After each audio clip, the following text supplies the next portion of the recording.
अब दूसरा कौन बताया था उन्होंने? विशेष मनुष्य। विशेष मनुष्य का अर्थ होता है आहारक वाले जीव, आहारक शरीर वाले। देखो, जब आहारक शरीर बनता है तो उस शरीर के भी 6 पर्याप्ति होती हैं, परंतु उनके विग्रह गति वाला वो नहीं होता, क्योंकि वो जो मुनिराजों का भाषा पर्याप्ति का काल चल रहा है ना, क्योंकि मरण तक भाषा पर्याप्ति रहता है। तो उस भाषा पर्याप्ति के काल में अभी वो आहारक शरीर संबंधी पर्याप्ति चालू हो गई। तो पहले उनके आहारक संबंधी शरीर मिश्र काल होगा। तो आहारक शरीर संबंधी मिश्र काल में कौन कौन सी प्रकृतियों का उदय होगा उसको हम देख लेते हैं। तो यहाँ पर आपके सामने टेबल है ना, कहाँ कौन सा उदय होता है। तो हम देखते हैं, अणुपूर्वी को छोड़ो, ये 20 हो गई। हाँ, वो क्योंकि उसमें डायरेक्ट उनका दूसरा काल चालू हो जाता है। आहारक वालों के डायरेक्ट दूसरा शरीर मिश्र काल, यानी आहारक शरीर मिश्र काल चालू हो गया उनका। उसमें ये 20, यहाँ आहारक शरीर लेना, संस्थान समचतुर्दश संस्थान लेना, प्रत्येक शरीर लेना, उपघात लेना। आहारक शरीर में सहनन होता है क्या? नहीं, सप्त धातु रहित वाला है, तो सहनन को नहीं लेना है। अंगोपांग तो लेना, आहारक अंगोपांग। तो ये 20, 1 2 3 4 और 5, 25 हो गए। तो आहारक शरीर जब होता है और उसका जो शरीर मिश्र काल है, तब उनके 25 प्रकृतियों का उदय है,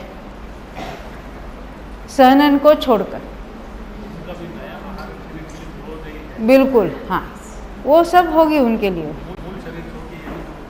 शरीर छोड़ा नहीं, मूल शरीर में तो है ही है। हाँ, वो उनके ये तो सब चल ही रहा है, उनके इसका सब उनका उदय चल ही रहा है।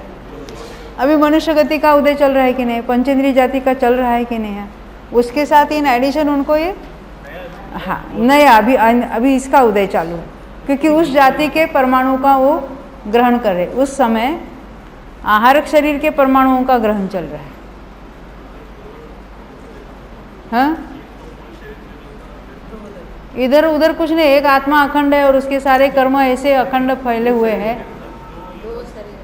इतने ही सारे कर्मों का उदय है उस अवस्था में, बस। हाँ, 2 शरीर की 2 अलग अलग बातें नहीं होगी वहाँ पर, क्योंकि जिस समय आहारक का योग है उस समय औदारिक का योग नहीं होगा, उस समय की बात चल।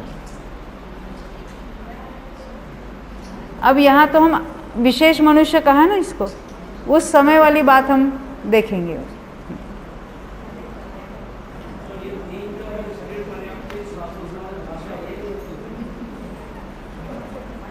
छहो पर्याप्ति होती है, आहारक वाले को भी छहो पर्याप्ति होती है। अभी तो हम 25 का काल किसको है उसकी बात कर रहे हैं। वो आहारक शरीर वाले को जब शरीर पर्याप्ति पूरी हो जाएगी तो उनके भी विहायुगति प्रघात उसका उदय हो जाएगा, और आगे बढ़ेंगे तो उनके लिए भी उच्छ्वास का उदय होगा, आगे बढ़ेंगे तो उसके लिए भी स्वर का उदय चालू होगा। अभी तो 25 का किसको किसको है उसकी बात चल रही है। या तो हम एक एक पर्याय ले लो और उसमें घटित करो, या एक एक स्थान ले लो और उसमें घटित करो। अभी हम क्या ले रहे हैं? एक एक स्थान ले रहे हैं। 20 का स्थान कहाँ होता है हमने देख लिया, 21 का स्थान किसके उसको देख लिया। अभी हम 25 का स्थान देख रहे हैं। 25 का स्थान एकेंद्रियों के भी होगा। कब होगा?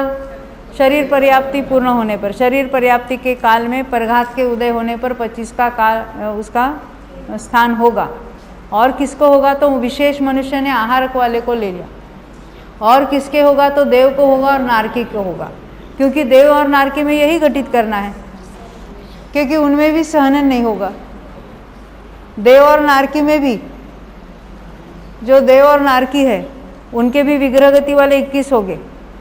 उसके बाद उनके 1 2 3 4 और 5 आनुपूर्वी निकालो और ये 5 मिलाओ तो उनके भी 25 वाला स्थान होगा, देव के भी और नारकी के भी।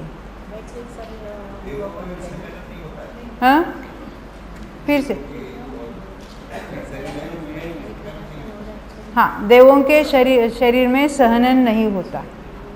क्योंकि सहनन क्या होता है मालूम है? हड्डियों की जो मजबूती है उसको सहनन कहते हैं। सहनन नाम कर्म के उदय में वो होता है। और देवों की कुछ वो तो सप्त धातु रहित ऐसा वो वैक्रिक शरीर है, उसमें सहनन नहीं होता। संस्थान होता है, आकार होता है, सहनन नहीं होगा। ख्याल में आई बात?